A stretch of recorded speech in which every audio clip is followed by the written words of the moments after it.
O mga kababayan, kilala nyo pa ba ito? Si pastor na kongresista, Pastor Jack. Ay, nako. Oh, yung mukha pa lang mga kababayan, parang sabik-sabik na si Pastor Jack. Sa mga taga Visayas at Mindanao dyan mga kababayan, alam nyo na kung anong ibig sabihin ng Pastor Jack. Si Benny Abante mga kababayan na sinasabing self-proclaimed pastor. Na kongresista na napakalaki pa ang cross mga kababayan. Halos umusok na po ang kanyang dibdib mga kababayan na nadikitan ng cross. Dahil self-proclaimed Pastor Jack, di umano. At human rights defender daw mga kababayan, pero siya naman ang nangunguna sa pangyuyurak ng human rights doon sa Kongreso. Dahil hudas ang taong ito mga kababayan Ito si Benny Abante mga kababayan. Grabe kung makapambuli. Tinuringan pa namang pastor daw mga kababayan. At isa sa mga pinakamatandang kampo ni Crocodilos Romualdez dyan. Sa Kongreso. Na after niyang binira dati si VP Sara mga kababayan, ay nahalongkat ang kanyang mga nakaraan. Ang rangya pala nitong si Pastor Jack mga kababayan na si Benny Abante. Tingnan niyo mga kababayan, Iba't ibang mga mga kababayan, mga sasakyan ang piniflex sa social media. Pinakita talaga niya mga kababayan, mga bulletproof na Cadillac Escalade.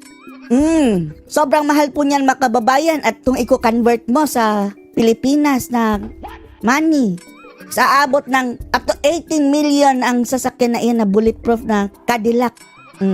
Nagpi-flex din mga kababayan ng Mercedes-Benz. May new baby, sabi ni Benny Abante. At hindi pa kasali dyan mga kababayan yung mga sasakyang hindi niya pinost sa social media. To think mga kababayan na Pastor Jack lang yan na hindi yan ganyan kayaman dati. Pero ngayon, nagpi-flex ng mga mga gagamitan mga kababayan. Ang Pastor Jack, si Benny Abante, na relos pa lang mga kababayan, base dito sa itsura, sinaliksik ng mga netizens mga kababayan, umaabot ng 2.7 million pesos ang isang relos. Rolex. Another relos naman mga kababayan. Iba na naman itong relos na suot, 2.5 million. Pati sinturon mga kababayan, nagkakahalaga ng 37,000 pesos, Louis Vuitton. Si Pastor Abante. Napaatras kung mag-isip. Tapos mga kababayan, di ba? Last time, tumiklop ito Hindi na niya direktang inatak si VP Sara mga kababayan, gaya nung naunang hearing. Ngayon mga kababayan, ang inatake na niya ay si Marcoleta. Dahil umamin yan sa interview ng dilawang mga kababayan vlogger na si Christian Isguera, na lagot daw siya kapag magiging presidente si Sara Duterte. Kaya naman mga kababayan, nung nakaraang hearing abay lumapit kay Sara Duterte at pakamay-kamay pa. Pero si Sara Duterte mga kababayan, plastikan. Poker face mga kababayan. Akala siguro ni Abante na, ay congressman, gaganyan-ganyan si Sara. No, tingnan nyo lumapit kay Sara Duterte mga kababayan. Ayun, papansin kay Sara, handshake pa. Nahugas ka ba ng kamay, Pastor Jack? Pastor Benny? Si Sara hindi natuwa. Hindi natuwa si Sara. At lumapit din mga kababayan itong kanilang chair doon sa committee mga kababayan na nag-iimbestiga kay Sara na si Chua. Poker face na naman si Sara mga kababayan. Walang reaction, hindi man lang tiningnan. Nilapitan ng mga buhaya mga kababayan. Nilapitan ng mga buhaya. Pati nagpadala pa sila ng langaw mga kababayan. At pinaatake kay Sara. Tingnan nyo, may langaw. Alis langaw. Pinitik mga pinitik ni Sara ang langaw. Kaya naman ito si Abante mga kababayan. Si Marcoleta na lang Si Marcoleta na lang ang inatake. Ito ang ranya mga kababayan Kaya naman ang obserbasyon nito Pasyo mga kababayan is abusado. Itong si Abante mga kababayan, tinagurian pa namang pastor. Panoorin po natin I invoke my right to remain silent. Sabi ni Abante, that is not applicable here. This is not a court hearing. Bakit nagiging monsters yung iba Monster! Si na Pastor! legislators kapag nakaupo na sila ron? Dahil Ang kanyang new baby daw, baby ni Benny Abante na bagong sasakyang Mercedes-Benz. ba hindi makalaban yung mga tao dahil nasa teritoryo nila na kapag may hindi sila narinig na sinasabi, contempt, Contempt agad. inaabuso na po. Contempt. Lalong-lalo na sa Paduano, no? Na dati palang rebelde yan si Paduano, mga kababayan. Alex Bungkayaw Brigade. Di ba armed group yan dati? Sumuko. Naging kongresista pa si Paduano, yung kalaban ng Marcoleta. At eto rin si Abante, mga kababayan. Pastor do di umano, pero ang sabi nila parang nakikipagsayaw din daw ito sa mga makakaliwa. Ang contempt powers, hindi yata nabasa ng ating mga mambabatas, patuloy nilang binabastos yung mga resource persons at hindi ginagalang yung mga karapatan. Iniimbitahan lang yan dyan. Napakatagal na. Siguro more than 10 years nang walang nako-contempt. Mas matinik pa pala tayo kaysa sa Amerika dahil ang Amerika wala nga pinakontempt 10 years na. Huwag niyong sabihin ang mga batas ng Amerika ay inferior sa batas natin. Or in the reverse, huwag niyong sabihin ang batas natin ay better. Land of the free ang Amerika Tapos tayo, pinapattern natin ang ating sarili at ang gobyerno doon sa Amerika. Pero ngayon mga kababayan, parang nagiging North Korea na tayo dahil dito sa mga diktador na mga Pastor Jack na ito. The laws of the United States. Diba? Presumptuous naman tayo. So hindi kailangang abusuhin ng contempt powers Inabuso na nga. to be able to make good laws. Yan ang hindi naintindihan ng ibang lawmakers natin. Ang final namin ay para galangin ng both houses, As if criminal law the sila. Senate and the House of Representatives, yung right to remain silent at saka Right to remain silent, mga kababayan, is absolute. Kahit pa hindi ka talaga umimik dyan, karapatan mo yan. the right against self-incrimination. Hindi nila kinikilala, di ba? Sabi ni Abante, that is not applicable here. This is not a court Not hearing. applicable. It's absolute. Pinasasabi po namin sa Korte Suprema, may mga kaso na yung right to remain silent is applicable in all proceedings. Hindi mo pwedeng i-contempt ang taon without due process. O hindi mo pwedeng i-contempt without due process. Nung pinagagawa ng mga buhaya ngayon, mga kababayan, kung sino-sino na lang pinako-contempt. Sabi na, nagsisinungaling. Who are you to tell na nagsisinungaling yan? Korte ka ba? Ikaw ba ang tagahawak ng katotohanan? Anong due process mo para sabihin mong nagsisinungaling? At ang mga resource persons, hindi mo dapat binabastos. Yun ang sabi ng Supreme Court sa Ong versus Senate. 2023 lang po yan. Ano decide ito last sa year Abante, lang. Bastos, o Pero, sila Paduano. Lahat quad, yung mga quad committee, mga Hindi kababayan. yata nabas- Balatan natin yan lahat. sa ng ating mga mambabatas, patuloy nilang binabastos yung mga resource Correct. persons at hindi ginagalang yung mga karapatan. Nakikita Correct. niyo po ba na may nilalabag o nalabag sa batas itong mga mambabatas dahil nga po sa ginagawa nilang paggigisa sa mga resource persons? Obvious sa ba? hearing? Para sa amin, meron. Yung ba naman tama? Kahit alisin na lang natin yung legality, mga kababayan. Morality. Pastor, Pastor. Nagtataguyod daw ng human rights. Tapos, siya ang unang-unang yumurak sa mga mga resource person dyan.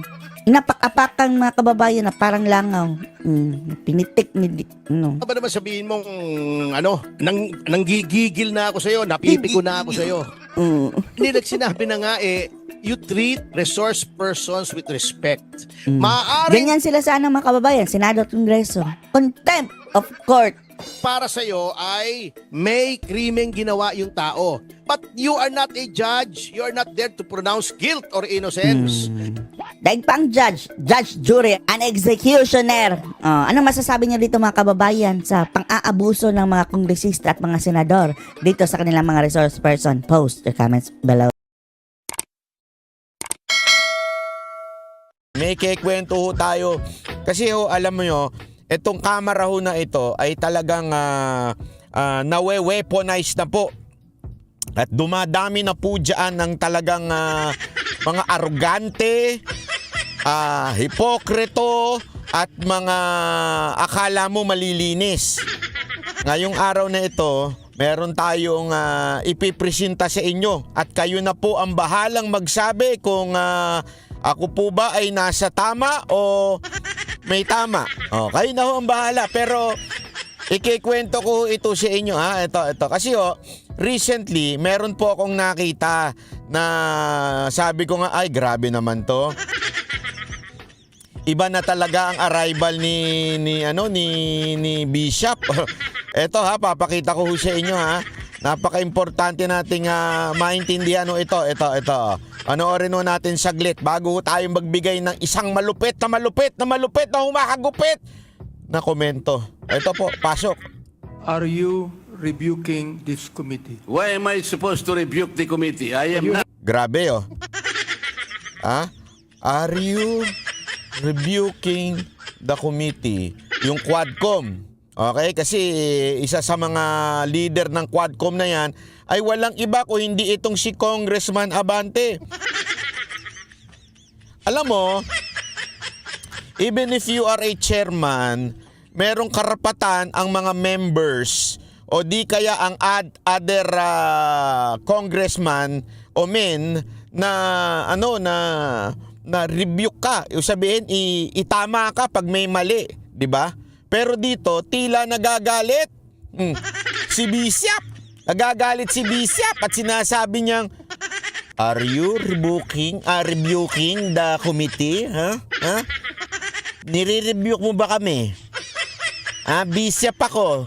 Di mo ako kasi yung word na rebuke ginagamit yan sa mga Christian church Yung pag ni-rebuke ka ng brother mo, parang sinasabi sa'yo na mali ka. Tanong niya, are you rebuking me? Nire-rebuke mo ba ang committee na ito?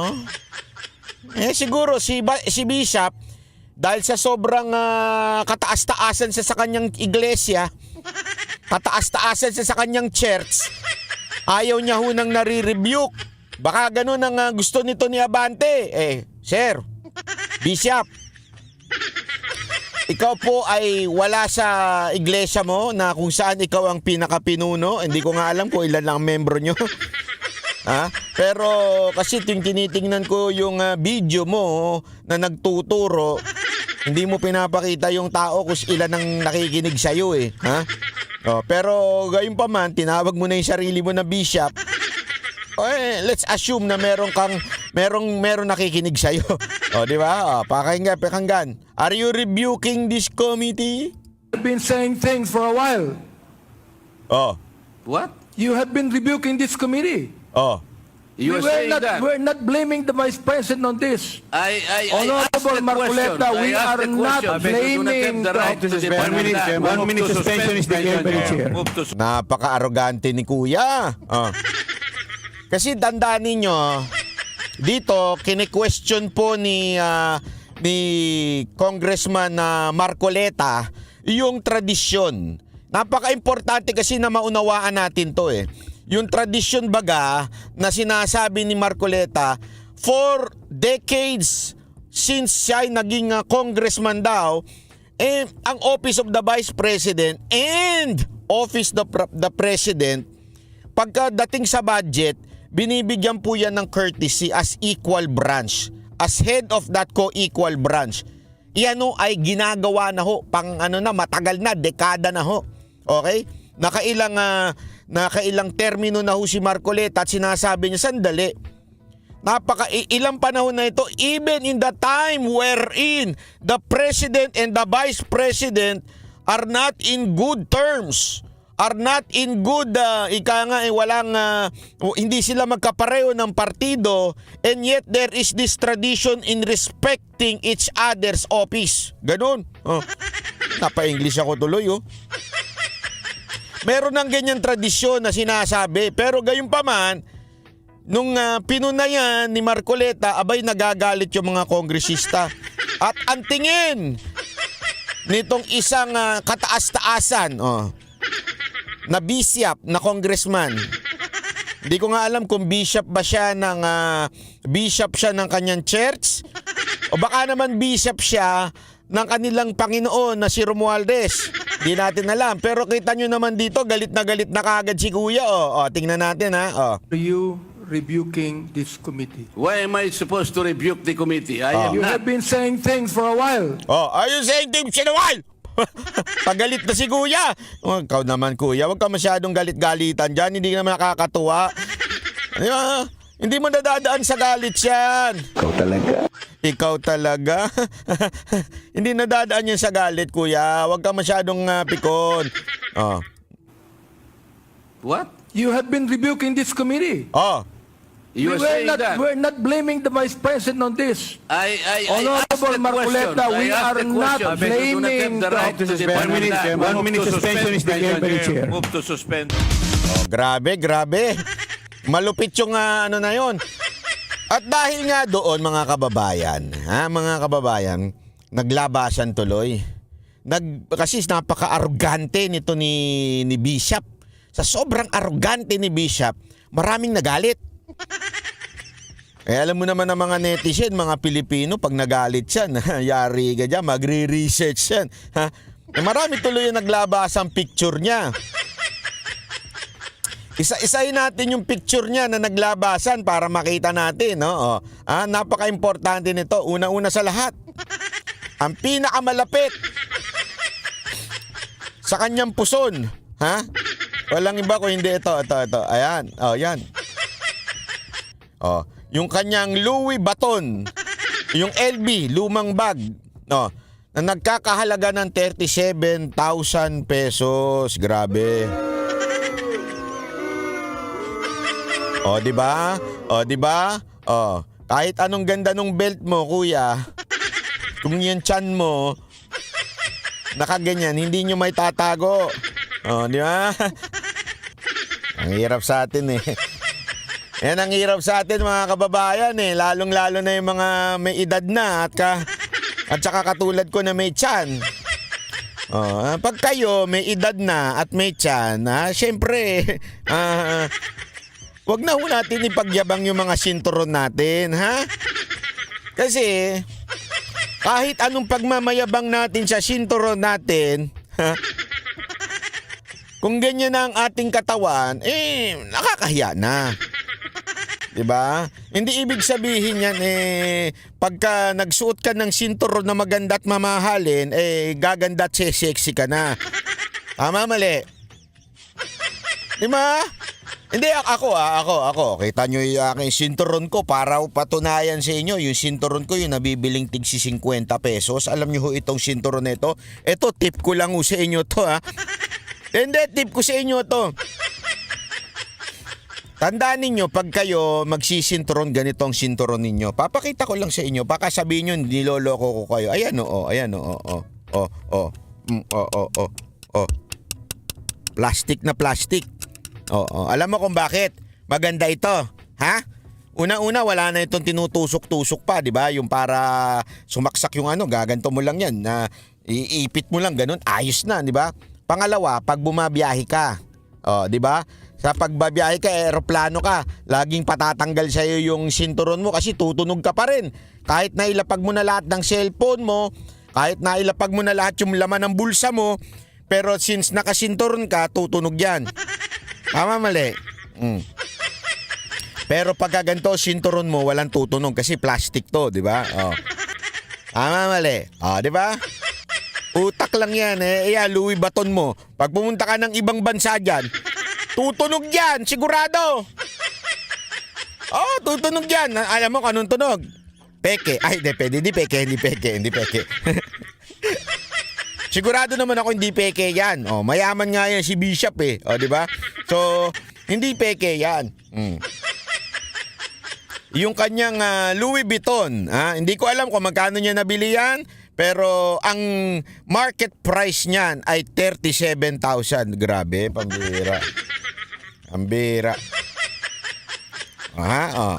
Ito pa. Susunod. Dahil dyan, ito naman, yung relo niya. Ay, iba pa pala to. Yung kotse niya. Yan. Alam mo ang problema dito kay Bishop, ang hilig kasi mag-post Sabi niya dito, my new baby took the place of my C63 AMG V8. This is a smaller version of 4-cylinder 301 horsepower. Not so fast but lighter and economical. Still a Benz and an AMG. Yan. Napapala mo kasi sa pagyayabang mo, sir. O, di ba? Napala mo sa pagyayabang mo. Tandaan ninyo ha, ito'y isang congressman at isa itong bishop. Ang bihira, oo. Pambihira ka talaga, Congressman Bishop. Next.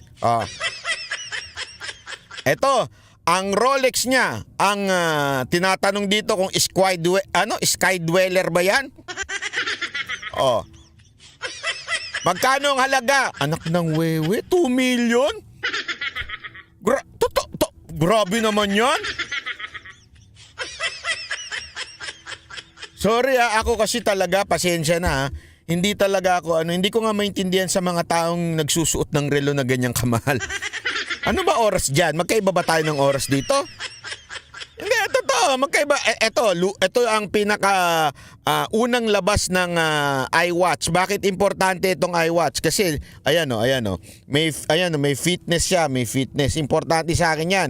Para malaman ko kung tumitibok pa ba yung puso ko. Matagal nang di tumitibok mula nung iniwan ako eh. Totoo. Gago! Totoo. Sinisigurado lang natin ha. Pero, totoo naman. Di ba? Ito, ayan. Tapos nandyan yung oras at saka yung kung ano pa nandyan. At least notification, at least siguradong kahit hindi mo naririnig yung cellphone mo, manginginig yan, biglang gaganon yan, di ba? Ang bihira ang buhay ito. Habang gumaganon yung daliri mo. Pag gumanyan na daliri mo, nagbabibrate na yung, yung relo. Di ba? At least may gamit. Yung Rolex, sige nga, ano lang meron dyan? Orasan. Nag-a-alarm ba yan? Hindi nga siguro nag-a-alarm yan eh. Tapos ang halaga 2.5 million? Ay, pambihira naman di ba? Ang lupit naman yan, sir. Grabe naman po yan. Hindi naman ata makatarungan na po yung ganyang klaseng presyo. Sir, ganyan po ba ang pagkabili ninyo dyan? 2.5, 65,923? Grabe naman, sir. Ito pa. Not one, but twice. Thrice and 4 times. Ito naman. Rolex Blue Submariner. Grabe, Submariner. 2.7? Ay, grabe. Ano ba yan? Gago! Grabe naman yan. 2.7. Motor na yan, Pambira. Ay, grabe naman yun. 2.7. Ulitin nga natin yun. Ano ba yun? Nasaan na yun? Nawala. Wait. Ayan, Ay, hindi. Ito.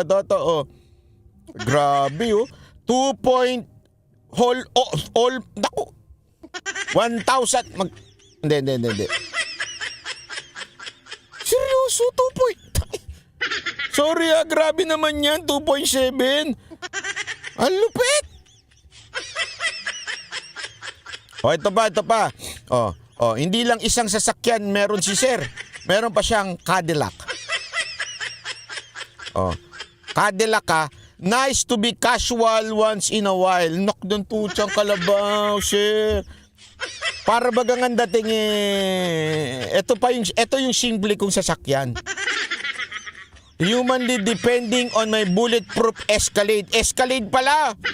But totally dependent on my Lord. Wow! Dependent on my Lord pero bulletproof ang Escalade. Ginamit mo pa si Lord talaga. Ay, grabe naman. Alam mo, sabi nga nila, sabi nila, 2 klase lang ng tao. Mga nagpapagamit kay Lord o yung nanggagamit kay Lord. Yun ang tanong. Sige nga pakisagot nga po ako dyan sa baba. 2 lang po ng klase ng tao meron sa mundo na ito. Nagpapagamit kay Lord, ibig sabihin you surrendered your life to the Lord and you are allowing Him to use you for His purpose, for the mission, for your or the second thing, ikaw ang nanggagamit sa Lord para sa sarili mong kapakanan. all throughout, meron ako i-reveal sa inyo mamaya. Matindi ho yung i-reveal natin. At dito talagang magugulat kayo. Bakit? Ito yung isang bagay na ngayon nyo lang maririnig. Pero maniwala kayo sa akin. Malupit ito. Abangan nyo, ha? Ito pa, Magkano ba yung Cadillac na yan? Ay, grabe naman.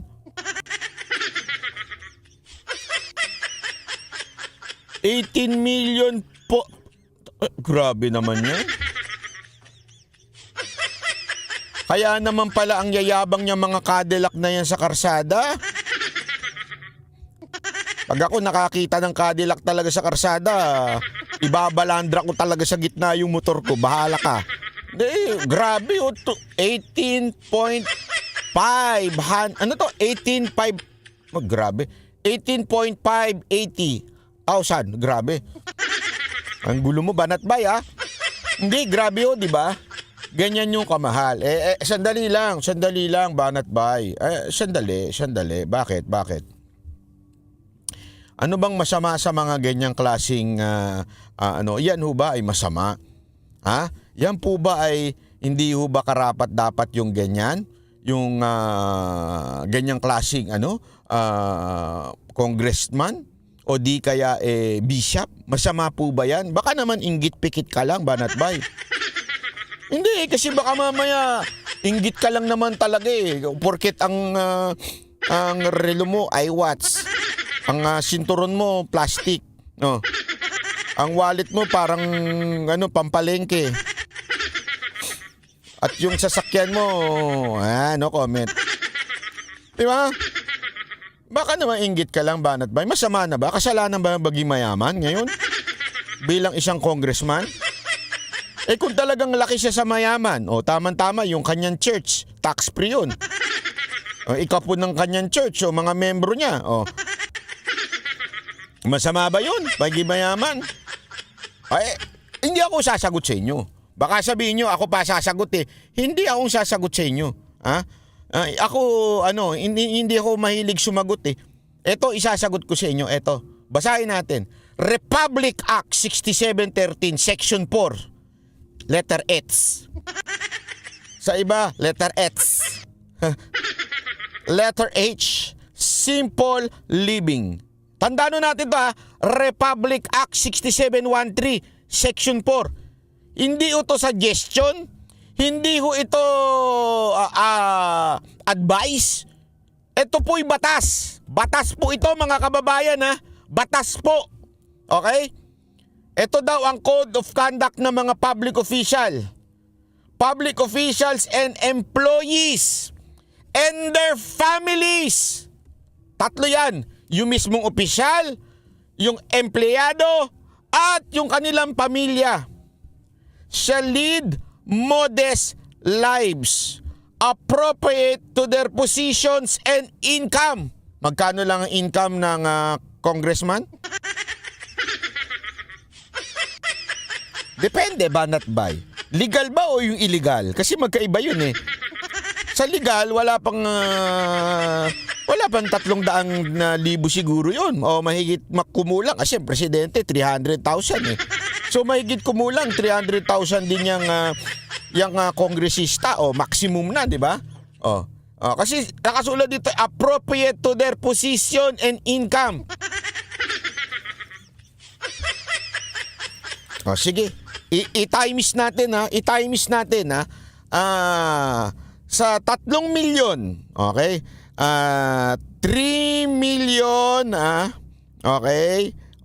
Divided by 300,000 300,000 okay? Ayan. Ilan yun? 300,000 kasi naku. 3 million and 300 di-divide ko na nga ito naman divided by andali. 3 million divided by 300,000 is equals to 10. Isipin mo, 10 buwan ka nagtatrabaho para lang makabili ng isang relo. Hindi ka na kumakain.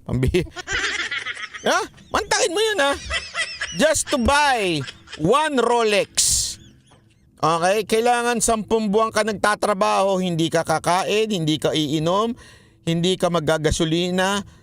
Gagamitin mo lang yung pera mo pambili ng relo. So what do I mean by that? You're not living appropriate to your position and income. Unless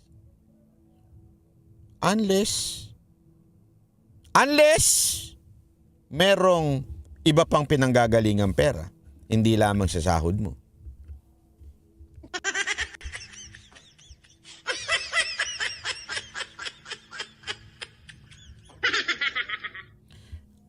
Second sentence, they shall not indulge in extravagant or ostentatious display of wealth in any form.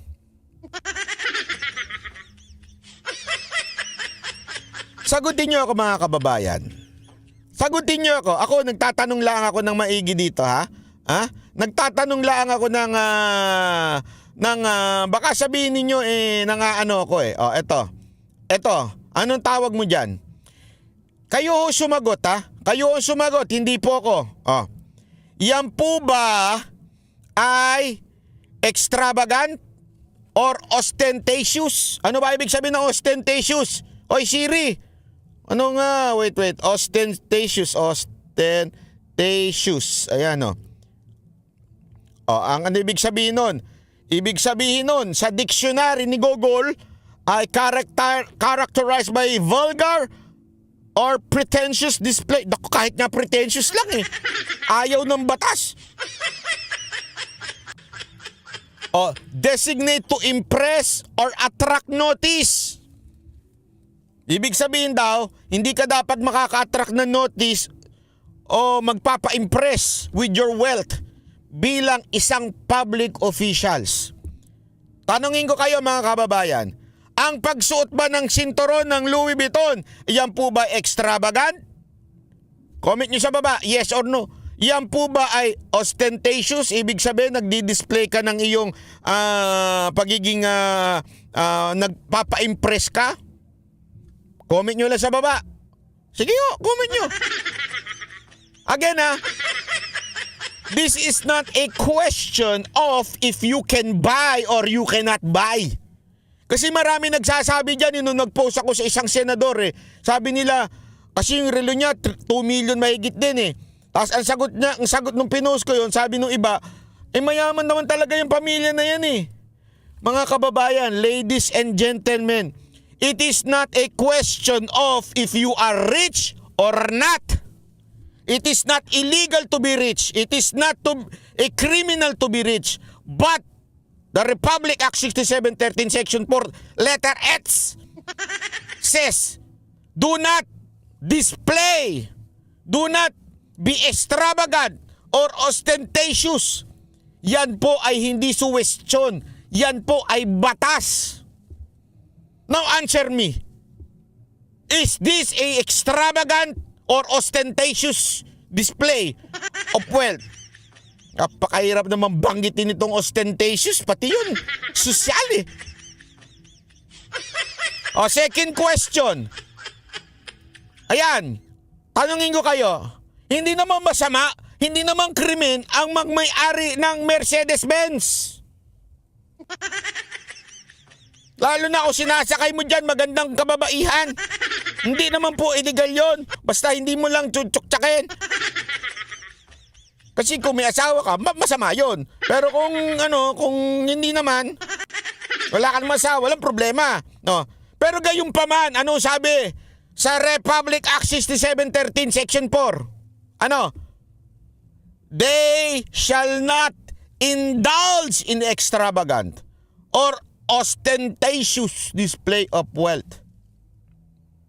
Tanong, is this extravagant? And is this a display of wealth?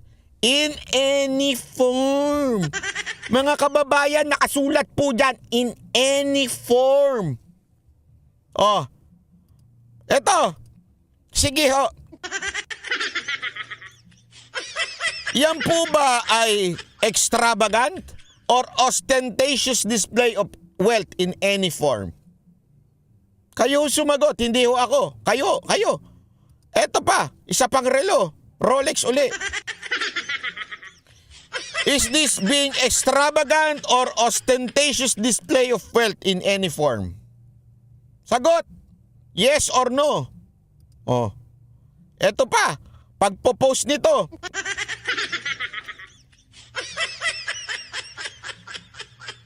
Again hindi ho natin sinasabing masama o illegal ang magkaroon ng bulletproof na sasakyan. Hindi yon. Ang point dito, they shall not indulge in extravagant or ostentatious display of wealth. Huwag mo nang i-display. Oh, pero ano ginagawa? So what do you call this person? Galit na galit sa mga bagay na masama sa ibang tao, galit na galit keso para sa bayan, galit na galit keso ginagamit daw ba yung pondo ng Office of the Vice President para sa taong bayan, pero siya ganito. Anong tawag mo? Double standard. Tama, mali? Oh. 'Di ba? Double standard ang tawag sa ganyan. Kaya nga may sagot po dito si si Marcoleta eh. Oh, ito pakingge si Marcoleta. Oh, papakita ko lang sa inyo. Oh, ito oh. Ikaw hindi ka marunong mag-promispeto eh. 'Di ba? Bago mo invoke yung public trust. Public office is a public trust. Tingnan mo sa sarili mo if you are competent enough to exercise the trust. Hindi, ayaw mong igalang eh. Ba't Office of the President ang pinatawag nyo? Wala po bang notice of disallowance sa mga OGCs? Napakarami. Sa mga opisina ng mayor, gobernador, AFP at saka yung PNP. Yun ang sinasabi ni Marcoleta ditong paulit-ulit. If we want a standard to be imposed to a certain office or department, dapat pantay-pantay. Hindi lang sa isang departamento o in this particular instance is the Office of the Vice President. Dapat sa lahat. Kaya ko nga pinakita ito sa inyo, yung mga di umano, mga pagmamayari o wealth is simply saying na itong si Abante ay double standard na congressman. Kaya na lang, pati dito, sinasabi ngayon ni Marcoleta, pati doon sa pag-judge ninyo sa Office of the Vice President, double standard kayo. Bakit yun lang ang pinupunan ninyo? Ang daming may confidential funds, ang daming ganito. Even the Office of the President may confidential funds. Nagbigay kayo ng courtesy sa kanila. Bakit dito sa Office of the Vice President, which is, yan naman lagi ang ginagawa ng bawat gobyerno. Matagal na ho, nagkakaroon ng kertesiya. Bakit po nagkaganon? Dati naman hindi po kayo nagtatanong o gawa-gawa na lang o sinadya po ninyo ngayon. Sapagkat kung tutuusin, parang may immunity eh. Dahil nga doon sa tradisyon eh. Wala naman tinatanong noon eh. Maliban lang ngayon. Ngayon lang kayo naglulundag. Yung sinasabi nga natin, nagdadadamba kayo, halos nag-aagawan kayo na kayo ang mauna. Ayaw daw po ng mga naglulundag. Naggigit-gitan kayo. Gigil kayo. Na magtanong. Di ba? Ikaw hindi ka marunong mag-promispeto eh. Di ba? Bago mo invoke yung public trust, public office. So ayan yung sinasabi. Ang problema kasi, kaya tuloy, ayan. Ito mga kababayan, ito ipapakita ko lang sa inyo. Napaka-importante nating maunawaan ito eh. Napaka-importante nating maunawaan po ito. Kasi, alam niyo kung bakit? Eto, since you are a bishop of a Christian church, I will use yung mga karapat-dapat sa iyo. The same judgment that you are doing with the Office of the Vice President is the same judgment that I'll be using against you, Mr. Bishop, Congressman Abante. Eto. Ba't ko nasabi? Ito yan, Sabi nga dito sa Matthew 7 verse 2, for in the same way you judge others, you will be judged, and with the measure you use, it will be measured against you. Oh. Gusto mo, di ba? Ito ang ginagamit mong panghusga sa Office of the Vice President. Yung wealth, yung ginagamit ba ng tama yung pondo ng bayan. The same judgment I will use against you. Since you pretend to be the bishop and pastor of such church, I will use the same to you, Mr. Bishop. Bakit? Sabi po ng Biblia yan, for in the same way you judge others, you will be judged with the measure you use. It will be measured to you. Ibig sabihin, pinupuna mo sa paggamit ng pondo ng taong bayan ang Office of the Vice President. Now, the same way people are judging you. How are you using your budget as a congressman? That's the question. The same question I will be asking to you right now. Ginamit mo ba ang pondo ng ng iyong opisina bilang public official para sa mga constituent mo? Second, ginamit mo ba ng tama yung ikapo ng iglesia mo? Hello? Bishop? Hello, Bishop? Tatanong ko siya ito, Bishop. Dalawa eh. Ulitin ko the same judgment that you are doing with the Office of the Vice President is the same question I'll be asking you right now. Ginamit mo ba ng tama ang budget ng opisina mo sa Congress? Pangalawa, the same judgment. Ang lakas nyo makapo na kay Pastor Kibuloy tungkol sa kanyang wealth. I will ask you the same question. Saan mo ginagamit ang ikapo ng iglesia mo? Remember, there's a big difference between you and Pastor Kibuloy. Si Pastor Kibuloy, yung wealth niya, nandun ginagamit para sa buong iglesia. As a matter of fact, you would never, wala pa akong nakita na talagang naging extravagant siya sa personal na gamit niya. Paano yung aeroplano? Paano yung ginagamit niya yung para makapunta siya sa kabilang church na mabilis. And again, paulit-ulit ko sinasabi to. I am not promoting and saying that Pastor Kibuloy doctrine or faith is true. Never kong sinabi yan. Hanapin nyo sa lahat ng live ko, never kong sinabi yan. I never promoted yung kanilang doctrine because I have different understanding on their doctrine. Second, never ko din pinromote ang religion nila o ang KOJC. Never. Hanapin mo sa lahat ng live ko, wala. What parang pinaglaban ko sa kanila, ang vlog natin sa kanila, it's the treatment of the government bilang ordinaryong Pilipino. Pinaglaban ko not their religion, pero yung karapatan nila bilang Pilipino. Karapatan ng isang tao na siya po ay inosente until proven guilty.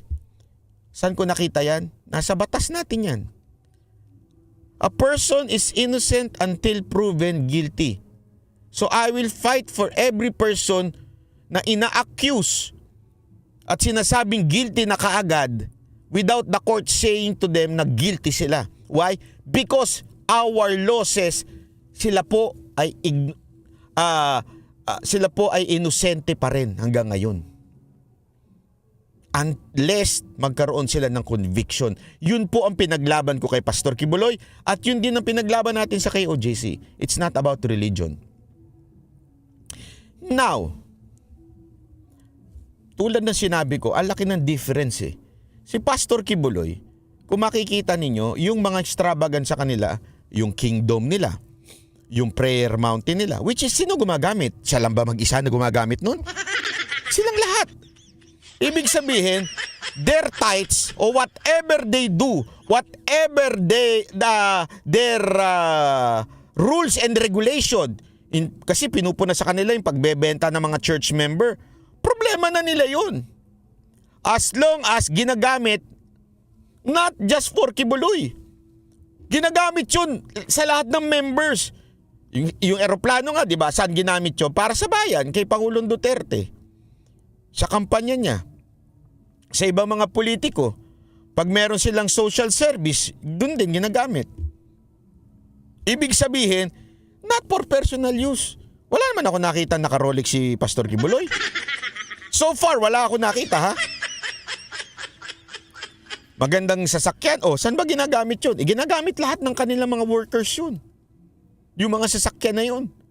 Nakita nyo ba, may bus pa silang mas maganda pa dun sa talagang alam mo yung pang mga bus na mga artist, mas maganda pa dun. Saan ginagamit? Pag meron yung workers nila.